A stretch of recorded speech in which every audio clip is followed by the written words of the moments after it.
Sim, é importante mostrar o perfil dessas pessoas e lembrar que eh, muita gente entra para a história brasileira, por atos heróicos, por atos nobres.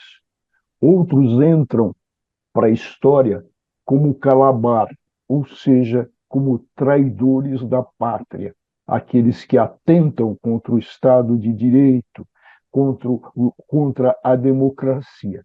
Esse pessoal, uma vez condenado, esse pessoal entra para a história como os calabares do século XXI, como traidores da pátria. Com relação ao que vai ser julgado. A acusação, como evidentemente é gravíssima, mas o importante, quando se vê esses esperneios por parte desse pessoal que vai ser julgado hoje, nós temos que pensar que estamos diante do quê? De delitos coletivos praticados por uma multidão. Mas não é aquele tipo de multidão que ataca num efeito rebanho. Não. Tudo isso tem um vínculo psicológico, uma intenção. Eles foram, atacaram com o fim específico de derrubar a democracia e levar de volta um Bolsonaro. Esse vínculo que está bem comprovado, atenção, está bem comprovado, mostra a adesão ao plano. E com adesão, essas condutas, elas se tornam típicas. Então, esse vínculo psicológico está bem demonstrado.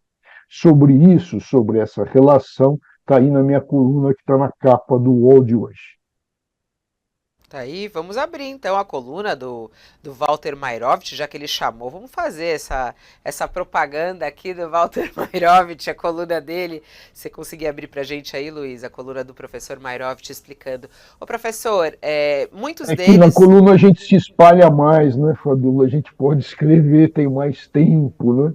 têm mais tempo. Então, quem tiver interesse de dar uma olhada nessa relação e vai ver que também se faz aí uma comparação com o trumpismo, É. com o 6 de janeiro ocorrido com ataques no Capitólio.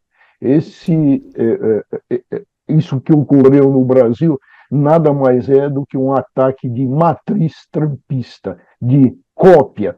E lá, como cá, tem sempre o que vai se beneficiar, o que está atrás de tudo isso, mas e tem aqueles que movem os cordéis e que ainda não estão nesse primeiro julgamento.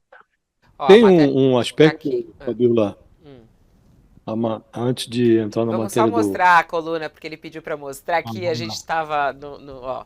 STF começa o julgamento de 8 de janeiro com as digitais de Bolsonaro. Tá aqui a reportagem, a análise. Professor Mairovich, o vínculo psicológico que os ligava à intenção golpista e destruidora está muito bem, opa, está muito bem provado. E isso que importa num crime coletivo. Ninguém estava em visita turística. Os golpistas intencionalmente promoveram os ataques. É isso, por isso que estão sendo julgados dessa maneira e certamente serão condenados. É isso, professor Mairovich, né? É possível já Exatamente meio isso. que cravar que eles serão condenados? Sim, basta a gente, por exemplo, ver, e acabamos de ver o Aécio, né? Onde tem lá o vídeo e ninguém foi lá a passeio. E muito menos nenhum permaneceu lá, ao contrário do que disse um dos acusados, simplesmente sem a intenção de adesão, sem dolo, apenas para tentar acalmar as pessoas. Isso é algo que quem invoca essa condição tem que comprovar. E as evidências todas são em sentido contrário. O ônus da prova é de quem alega essa excludente, essa saída, essa negativa. Vai ser difícil comprovar, né? Esse julgamento é importantíssimo, Fabiola. Nós vamos formar agora uma jurisprudência que imaginávamos desnecessária. Nós vamos aplicar as leis para formar, pela primeira vez, desde o fim do golpe militar, do regime militar, vamos ter que formar uma jurisprudência para definir que golpe no Brasil não é algo admissível. Então, juntaram-se todas essas leis, algumas delas até recentes, para julgar esses personagens que participaram de uma tentativa de golpe no 8 de janeiro. É muito relevante, mostramos que a nossa democracia ainda respira e vamos levar as sentenças, vamos levar à vitrine as sentenças contra esses personagens que participaram desse evento nefasto. Você mencionou os nomes, Fabiola. São nomes até agora desconhecidos, tal de Aécio Pereira, Tiago Matar, Moacir dos Santos, Mateus Lázaro. Esses personagens, eles têm duas coisas em comum. Primeiro, eles saltaram da figuração absoluta para o estrelato, porque imprimiram as suas digitais no quebra-quebra lá. Até para a gente ilustrar, a gente tem um vídeo do Aécio. Vamos colocar para a gente ver quem é o Aécio. Quem não acreditou, tamo aqui. Quem não acreditou, também tô aqui por vocês, porra. Olha onde eu tô, na mesa do presidente. Vai dar certo. Não desistam, saiam nas ruas, parem as avenidas, dê corroboro pra nós, gente. Esse daí é o Aécio. Ele dentro do Congresso fazendo esse vídeo e publicando, né? Ele segue preso ainda. Dos 4 acusados, somente o Moacir não está preso mais. Então são personagens como esse, que a gente acabou de ver, gente que saiu ali do anonimato absoluto para o estrelato, vai entrar para a história. Vai entrar para a história. Então essa é uma das características. A outra coisa que eles têm em comum é que, com essa presença anônima no centro do palco, são estrelas de um julgamento no plenário do Supremo Tribunal Federal. Então, essa presença anônima, ela realça a ausência de ilustres personagens, idealizadores, instigadores e financiadores dessa tentativa de golpe. Então, há muito de positivo, Fabiola, no que está sendo feito hoje. Nós estamos, afinal, iniciando, e rapidamente, né? 8 meses depois da tentativa de golpe, estão sendo levados a julgamento os primeiros encrencados, né? A fila é enorme, mais de 1.300 pessoas. Começa com esses 4, porque a ministra Rosa Weber, que está para se aposentar do Supremo Tribunal Federal, ela fez questão de participar do início desse espetáculo. Isso deve sair do plenário físico, vão ser julgados esses 4 ali, presencialmente, até o Supremo antecipou o horário de início da sessão para amanhã, eles não costumam trabalhar lá no prédio do Supremo pela manhã, antecipou para dar conta desse início de julgamento, e depois os outros provavelmente serão julgados no plenário virtual, que não, os ministros julgam ali no computador, sem a fricção do debate de uma sessão presidencial. Então, esse início é muito relevante. Agora, falta gente, né, Fabiola, nisso. É preciso recordar que há uma semana antes do início desse julgamento, aprovou-se, o Supremo referendou, na pessoa do ministro Alexandre de Moraes, o acordo de delação do Mauro Cid. Então, há uma semana, o país ficou sabendo que o ajudante de ordens do Bolsonaro tornou-se um delator. E espera-se que, entre os crimes que ele vai ajudar a elucidar com as suas revelações, está essa tentativa de golpe. E sabemos todos que falta a esse cenário desse julgamento, faltam fardas de policiais militares, fardas das Forças Armadas, faltam os saldos médios dos financiadores e faltam, sobretudo, os idealizadores desse golpe. E na ponta da pirâmide está o Bolsonaro. Então, falta muito, Fabíola, para a gente chegar a um cenário ideal. É um início necessário, por algum lugar você tem que começar. Está começando pela arraia miúda, por aquele pedaço que foi mais fácil de ser identificado. Então, para que esse espetáculo se complete e que seja pleno, é preciso que o julgamento alcance esses outros personagens ilustres e não apenas a arraia miúda. É preciso subir na escala, mas está começando. Está começando mais cedo do que se imaginava. É preciso que esse julgamento se conclua, que os réus graúdos sejam envolvidos no processo, que sejam levados também a julgamento, né? E agora, há muito a festejar, Fabíola, muito a celebrar. Foi muito rápido esse processo e o que se espera é que as condenações sejam de fato exemplares. Ô Josias, saiu uma reportagem agora bem interessante, trazendo um pouco mais de detalhes de quem são esses 4 réus que começam a ser julgados hoje no Supremo Tribunal Federal. A gente trouxe um pouco mais de detalhes sobre o Aécio Pereira, que é justamente esse que está, é o terceiro aqui nessa foto que a gente vê e que a gente assistiu o vídeo há pouco. O que chama a atenção do Aécio é que ele era funcionário da Sabesp, né?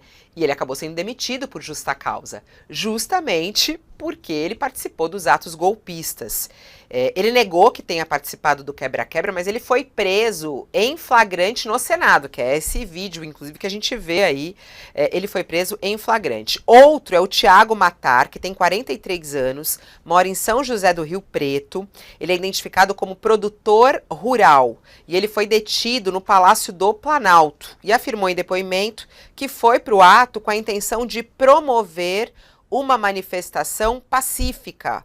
Matar entrou no Planalto para se proteger de bombas e tiros, segundo ele. Ele confessou que estendeu cortinas dentro do prédio para ajudar mulheres de idade a entrarem. E disse que a caravana dele era uma caravana para um Brasil melhor. Após a prisão, a mãe de Matar lançou uma petição online para pedir a soltura dele, já que as crianças, os filhos dele, estariam sofrendo muito com a prisão. Outro identificado é o Moacir José dos Santos, tem 52 anos, é morador de Cascavel, no Paraná, também foi preso no Palácio do Planalto e teve a presença no local comprovada por análise de material genético, segundo a PGR. Outra prova seria um vídeo gravado por ele no interior do prédio. Ele foi solto no início de agosto, numa decisão de Alexandre de Moraes. No processo, a defesa afirma que a presença dele no Planalto não comprova que ele cometeu qualquer crime. Outro sendo julgado hoje, Matheus Lima, de 24 anos, também do Paraná, mora em Apucarana. E ele foi para Brasília, deixou a esposa grávida e mandou mensagens e áudios para ela durante a invasão, contando inclusive isso. Ele foi preso também em flagrante, ele estava com uma faca, uma jaqueta militar e uma camisa da seleção brasileira. Você deu o perfil dos que estão sendo julgados hoje, né? E a gente nota que eles são de diferentes localidades, 2 do interior de São Paulo, 2 do interior do Paraná. Então, isso mostra, Fabíola, a necessidade de subir na escala de responsabilidade. Porque essa gente não se reuniu em Brasília gratuitamente. Há todo um ambiente que atraiu as pessoas para Brasília, um ambiente de desinformação, um ambiente de crítica às urnas, ao sistema eleitoral, questionamento do resultado da eleição, a negativa de passar a faixa, o estímulo à permanência de pessoas que pediam um golpe na porta de um quartel, a leniência das Forças Armadas em relação a esses acampados que ficaram lá o quanto quiseram. Então, houve toda uma atmosfera que favoreceu esse golpe. E isso não nasceu do nada. Então, é preciso responsabilizar aqueles que estão por trás dessa manifestação que desagou no quebra-quebra, né?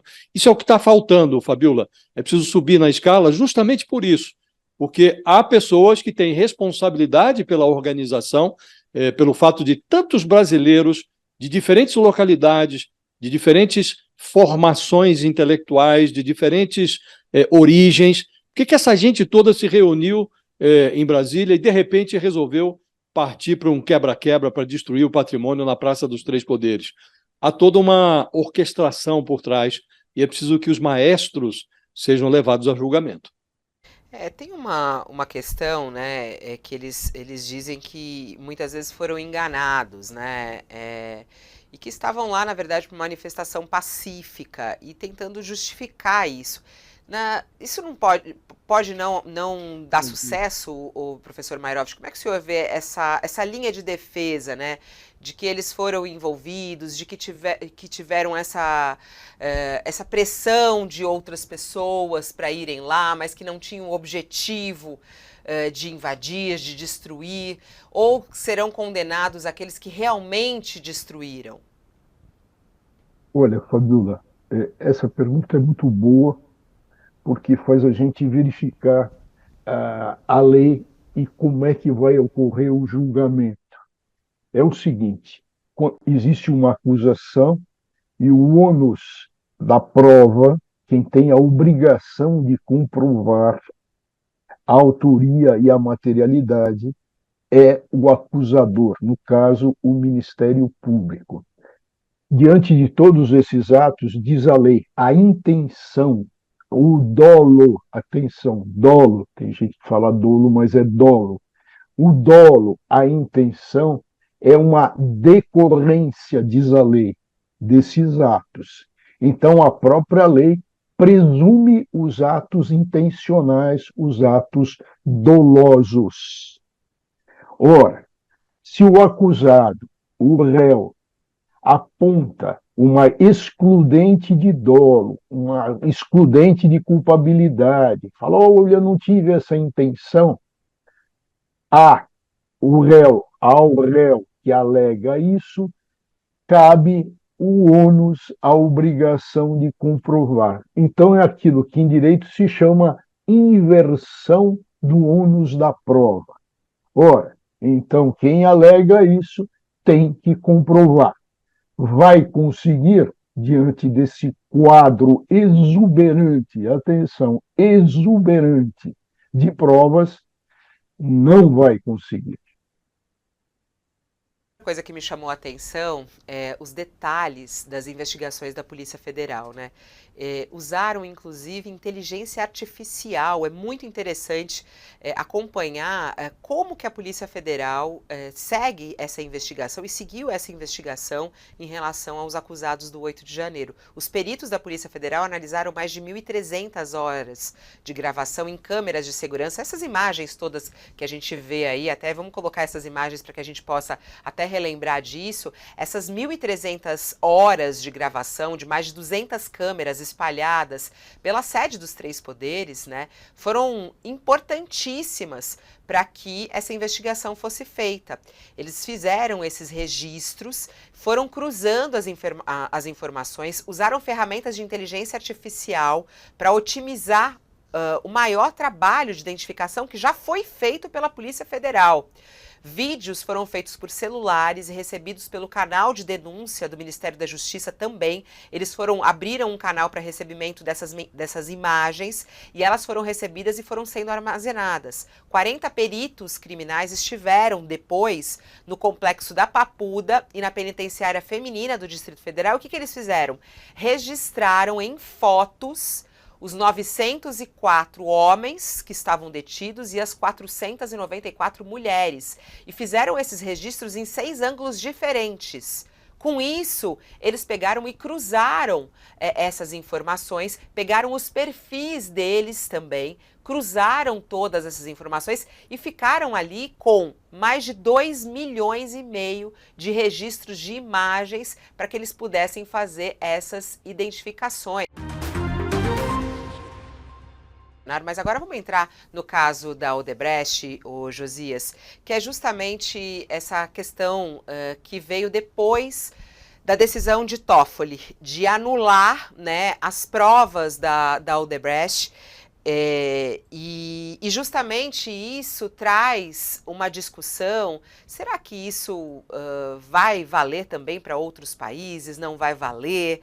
E aqui no Brasil, será que pode ter uma reversão? Porque a Associação Nacional dos Procuradores da República apresentou um recurso ao STF justamente contra a decisão do ministro Toffoli de anular todas as provas do acordo de leniência da Odebrecht. A alegação é que o ministro extrapolou os limites legais. Thales Faria, nosso colunista aqui do UOL, ele inclusive fez uma apuração justamente com integrantes do Supremo Tribunal Federal, outros juristas, e dizendo que possivelmente o Supremo nem sequer vai analisar isso. Tende a nem avaliar esse agravo da Associação Nacional dos Procuradores. Aqui está a coluna do Thales Faria, ele falou isso ontem na análise da notícia. Segundo ele, segundo o que os juristas falaram para ele, é que a associação não tem legitimidade. Bom, nós estamos em contato aqui nesse momento com o presidente da Associação dos Procuradores, que já está conosco ao vivo aqui para conversar conosco ao vivo, o Biratã Caseta, que está aqui no nosso UOL News. Bom dia, doutor Biratã, seja bem-vindo aqui ao nosso programa. Bom dia, Fabíola, bom dia, Josias, é um prazer estar com vocês. Bom, eu acho que eu vou começar até com essa apuração. Ontem à noite o Thales Faria trouxe essa notícia, né, conversando com alguns juristas e fontes dentro do Supremo, dizendo que possivelmente essa ação feita no Supremo pela associação talvez nem seja analisada. Queria até ouvir a sua resposta sobre isso. É isso mesmo? A associação não tem legitimidade, doutor Biratã? Ou tem? Fabíola, a gente discorda. Agora, o direito, por natureza, é dialógico e atualmente está mais dialógico ainda, né? Assim, os argumentos, às vezes, saem um pouco daquilo que seria o natural. Primeiro, eu acho que é importante deixar claro que nós não estamos nesse processo como amicus curiae. Eu vou ter que usar alguns termos jurídicos e peço desculpas antecipadamente. O amigo da corte é aquele que, tendo uma legitimação social, se intromete num processo para dizer, olha, eu não sou parte aqui, nem terceiro, mas eu tenho interesse nessa discussão porque domino esse assunto e quero trazer meus argumentos. Não é disso que se fala. Nós estamos neste processo, ou pedimos nesse processo o reconhecimento de que somos terceiros interessados, terceiros prejudicados pela decisão tomada pelo ministro Toffoli. E não é a primeira vez que a ANPR entra na reclamação 43007 com esse pedido. Ainda em 2021, no início de 2021, nós ingressamos com esse mesmo pedido, alegando a condição de terceiros, e o ministro Lewandowski, à época, ele não chegou a apreciar exatamente a nossa posição, ele não nos excluiu dos autos, mas disse, olha, como a minha decisão foi ratificada, perde objeto a impugnação de vocês. Por que nós nos consideramos terceiros prejudicados, Fabíola? Assim, nosso papel como associação, como entidade de classe, é defender os nossos associados, é defender um conjunto de valores que integram o Ministério Público Federal. E a decisão do ministro Toffoli, ela diretamente interfere na atuação dos nossos associados quando determina a instauração de um processo disciplinar, por exemplo, sendo que essa investigação já ocorreu. Então, é papel da associação fazer essa defesa. Eu vi rapidamente, um dos argumentos postos é que a falta de legitimação da associação decorreria do fato de que nós não participamos do acordo com a Odebrecht. De fato, não participamos. Mas se for esse o argumento, fica difícil responder qualquer coisa, porque nem a Odebrecht é parte nesse processo. Esse processo é um processo com um perfil muito claro. A reclamação, ela se destina a garantir a autoridade de uma decisão anterior do Supremo Tribunal Federal. Quando ela ingressou lá atrás, a decisão que se protegia era uma decisão da segunda turma que autorizava o acesso integral ao acordo de leniência. Este é o objeto da reclamação. Não estava, em momento algum, em discussão a própria validade do acordo em si. Era apenas para um processo penal específico, que era a ação que envolvia o Instituto Lula, garantir para a defesa o acesso a uma prova. Isso foi garantido, isso já está mais do que extinto.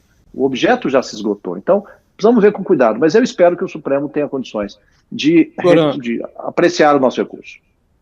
Doutor Ubiratã, nós não estaríamos tendo essa discussão aqui sobre legitimidade ou não da associação se a Procuradoria-Geral da República tivesse cumprido a sua obrigação de recorrer neste caso, né, que me parece um caso realmente passível de recurso. Queria lhe perguntar primeiro se não há uma omissão clara da Procuradoria-Geral da República, no caso específico do Procurador-Geral, do Augusto Aras, e o que acontece num momento em que nós já não temos corruptos, porque as sentenças estão sendo anuladas, agora também não temos corruptores, porque também as provas de corrupção foram anuladas.